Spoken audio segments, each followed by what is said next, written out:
Notice the base. Notice that it's contoured very tightly to the cantilever, so that if I roll up with a stool, my casters aren't rolling onto it.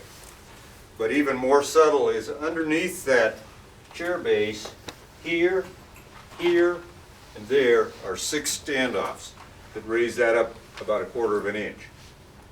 Why that's important, if you've ever been into an operatory and slid a chair around in it after it's been sitting there for a year or so, is you won't see all that black mark underneath it where it's held that moisture. Okay? This gives you that. The other thing is in San Antonio where I'm at, a lot of the floor, it's all poured cement.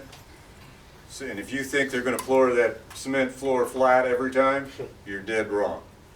So it helps eliminate that rocking you'll get in most chairs, and you'll be in there trying to shove it under shims. Notice the edge is all contoured. I was on the original group that evaluated the prototype, and they said, oh, if we use a flat metal base, we're going to save a lot of money. We knocked $300-400 off the price. I said, believe me, it's not worth it. Because if you've got that, number one, it looks like hell. Number two, with that flat edge around it, and you've seen other chairs on the market that have got that, all that paint's going to wear off on that edge around there in a year or so. This has got that, and we spent a small fortune on this epoxy paint to get it to look good and be shaped well. So that's significant. That thing weighs, that's the majority of the weight right there, and that's very significant. If you take a chair to UL to sell it, the first thing they say is, okay, we want you to take your chair-mounted unit with a cuspidor, the side-mounted one. We want you to take your light and your unit and everything and push them all that way as far as they'll go. Now we want to pick this up to 14 degrees and it can't fall over. Okay? That's why we can do this to full 60 degrees. Most are lucky if they do it to 30. Typically, if you have to rotate a chair today, I'd say you had operatory design problems to start with, in most cases. There's one exception. Come down. Okay, I'm gonna go. Remember we were talking seating properly? There is a lot of sense when a dentist is doing dentistry for him to be working what's called performance logic. 12 o'clock, right here, back straight, good position, and certainly the lower arch, what they can do is they can take this headrest and rotate that from upper to lower arch and be working very comfortable, right exactly where they should be. Most dentists aren't trained that way. University of Maryland, UBC were two that did do it. It's kind of dying away again because schools, again, they're focusing on training them how not to hurt somebody. All of these things typically don't get done. So, but if I do this, okay, and if I just talk to them about, okay, repetitive stress injuries happen, why? Because you keep doing it. So maybe you don't do it every day, but think about varying up. It's just like today, it used to be a complete sin to stand up to do dentistry. Oh my God. Now people, the experts are saying, you know what, every once in a while, it doesn't hurt, stand up. But if I'm doing this, what happens to that assistant? I'm right over her work surface. But if I take this swivel, and instead of locking it down, if I just firm it up, so the patient, when they're upright, they can get in and out all day long and not move it. But when I lay them back like this, I can tighten that up pretty good, and I can still overcome it. Now, I come here. I haven't moved my stool. I'm working where I should be. She's working where she should be. And we're happy campers. I get done, I just push it back. Okay, it starts to loosen up a bit. I tighten it a little bit more. That thing will adjust forever. Okay, there's never any problem there, so you're good. So, okay, so we've got down through the base and we've talked about the swivel, this. And if you notice, well, you see that I've got this all torn apart here. I was talking about potentiometers, so I yanked on this. This tells you it's on and off. It tells you if you looked earlier when I hit it, if I hit a different, see it's saying now I hit one position. But if you see a P2 or a P20, what it tells me is exactly what happened here. I yanked on that to show them what a potentiometer would do, and it puts that out of adjustment. And so it's telling me I've got a problem with the potentiometer, that one. If I saw a P10 or a P1 or a P10, it'd tell me it's that potentiometer right down there. Good. Once you've been around chairs for a long time, you're going to find that virtually every chair's got two potentiometers on it. And sooner or later they will fail. So when you get a call on a chair that they say, geez, it's not working, or it's giving me fits, does it deal with the base or does it deal with the back? And that'll save you a lot of time. Okay, so it's got different error codes for all of the things, and it tells you that at a heartbeat. Next thing, notice how low this is. Okay, that's because it's got a safety plate, and most cantilever chairs have got a safety plate. But most will stop when it goes down, but this one will jump up. Okay, it'll move back up off of whatever it is. We were talking in the last class, and one of the guys was saying, yeah, they run it down on the foot control because they've sat it up under there. Now you got to go in and jump the chair to get it to raise up. That's why they did this. Okay, well. But what the other side of that is, on most of them with the safety plate that do this, they will keep fiddling with it. If that safety plate's hung up, they'll keep fiddling with it, and you'll walk in and the chair's all the way at the top. If it's all the way at the top, reach over there and slap that once. 9 times out of 10 you'll walk out the door and look like a hero. Because it's just, there's 2 little limit switches, and if they get hung up, that's all it is. And you just tap it once or twice, and if it works, that's, just tell them, do this again next time, and you're, okay?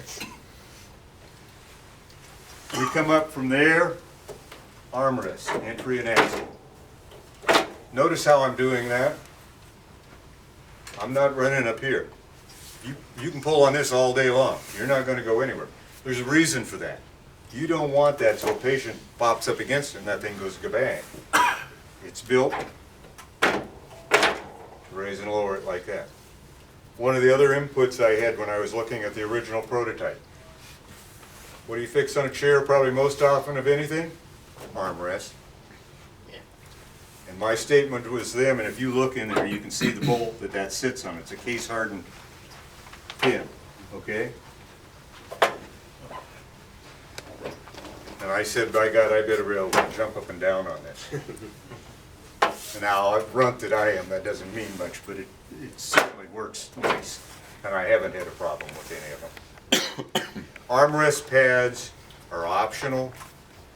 For hygiene, I probably wouldn't do it. If I've got somebody, this is ultra leather, it's seamed, but it's not the plush.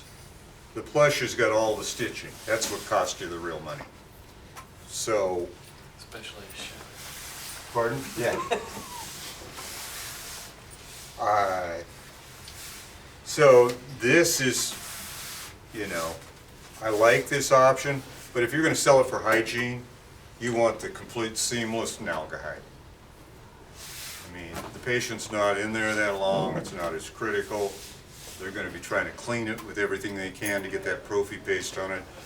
You damn sure don't want all that stitching in there that gets all that stuff in there. It's my biased opinion. So we come up through there, switches on the back, okay? We had those for years.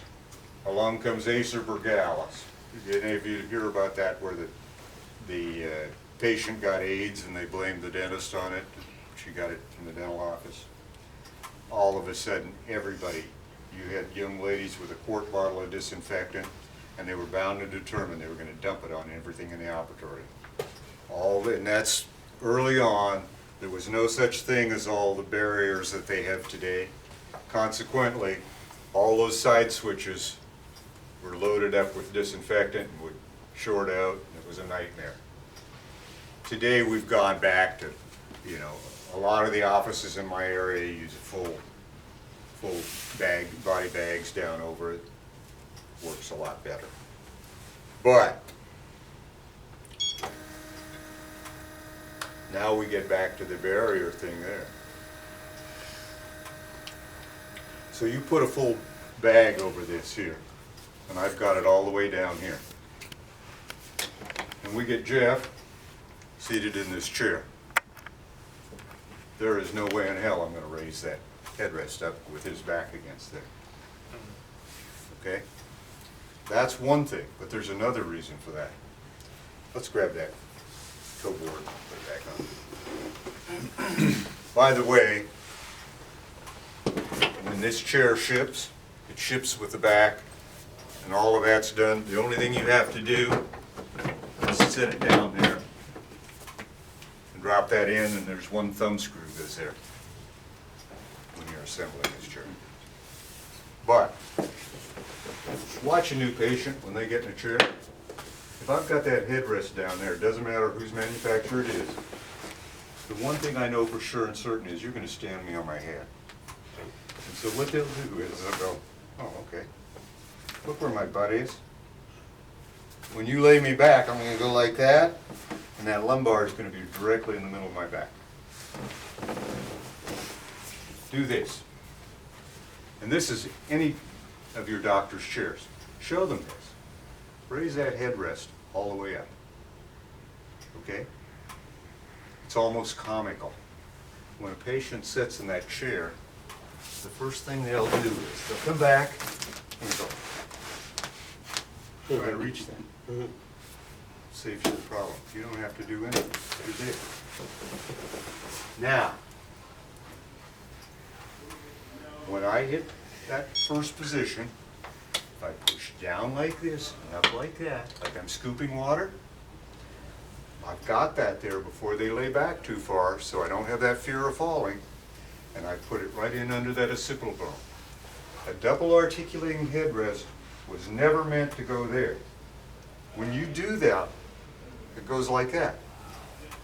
Ask your dentist, how many times a day do you say chin up or open wider? And every one of them knows exactly what you're saying. If they'll do this, they'll eliminate that. But that's predicated on the thought, that's predicated on the thought that this should be properly adjusted or can be properly adjusted. So it takes two fingers, and you should just see the whites and the quicks of your fingernails to push it down. And in a couple months after you install this, you're going to have to adjust it up. And then probably double that time, and you're going to have to do it again. It's easy to do. You pop this off, there's a single Allen screw, and you adjust it. Not true of everybody, but it is with this chair. But it needs to be adjusted. If you walk into most offices and you did this and put it up like that, watch it go kabang all the way down. So do yourself a favor, find out if that manufacturer allows that, adjust it up, and you'll show him that you're paying attention to what he's doing and trying to do something for him right. Because I guarantee none of his other dealer service guys are doing that. So those are the types of things that separate the men from the boys. And if you're doing those things and showing them you're interested in what they're doing in their facility, it's going to help you when you go to say, hey, you need to buy something new.